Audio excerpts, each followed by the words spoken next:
Imagine waking up one day with the unsettling realization that most of the choices you've made in your life were never truly yours. You went to sleep thinking you were in control. You wake up sensing something is off, subtly, quietly, but unmistakably. Your routines feel automatic. Your ambitions feel rehearsed. Even your opinions sound suspiciously familiar, as if borrowed from somewhere else.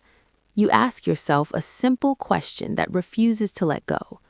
What if fear has been making your decisions for you without ever announcing itself? Not the obvious fear, not panic, not terror. That would be too easy to spot. This fear is quieter, smarter. It doesn't scream, it negotiates. It whispers reasonable explanations. It disguises itself as logic, responsibility, maturity, even virtue.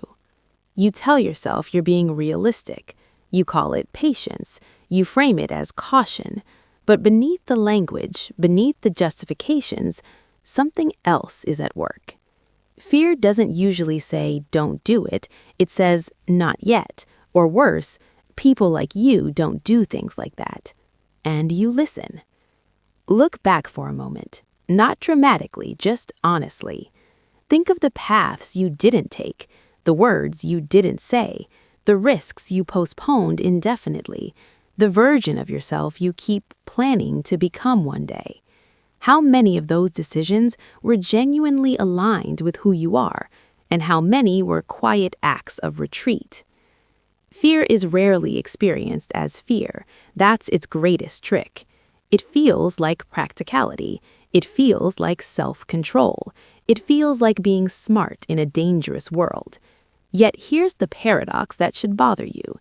If fear were truly protecting you, why does it leave you feeling smaller, not safer? You followed the rules. You avoided obvious disasters. You stayed within acceptable boundaries. And yet, there's a low-grade dissatisfaction humming beneath everything, a restlessness you can't name, a sense that you're living adjacent to your own life instead of inside it. That's not accidental. Fear doesn't just stop you from doing reckless things. It quietly edits your identity. It trims off the parts of you that are inconvenient, expressive, confrontational, or unknown. Over time, it convinces you that what remains is the real you, the reasonable you, the acceptable you. And you adapt. You adapt so well that you stop noticing what you've surrendered. You stop grieving the unlived life because you've convinced yourself it was never practical anyway. You stop asking dangerous questions because they lead to uncomfortable answers. But here's the uncomfortable question you've been avoiding. If fear wasn't influencing you, what would your life actually look like? Different job, different relationships, different boundaries, different voice? Or would the difference be more subtle and more terrifying, like finally saying what you mean, even when it costs you approval? Fear thrives on ambiguity. It hates clarity, because clarity demands responsibility.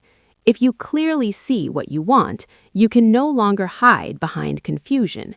If you clearly see what you're afraid of, you can no longer pretend your limitations are fate. So fear keeps things blurry. It keeps you busy. It keeps you distracted. It keeps you comparing yourself to others so you never have to confront yourself. And the most disturbing part, you don't experience this as oppression. You experience it as normal life. Everyone else seems to be doing the same thing.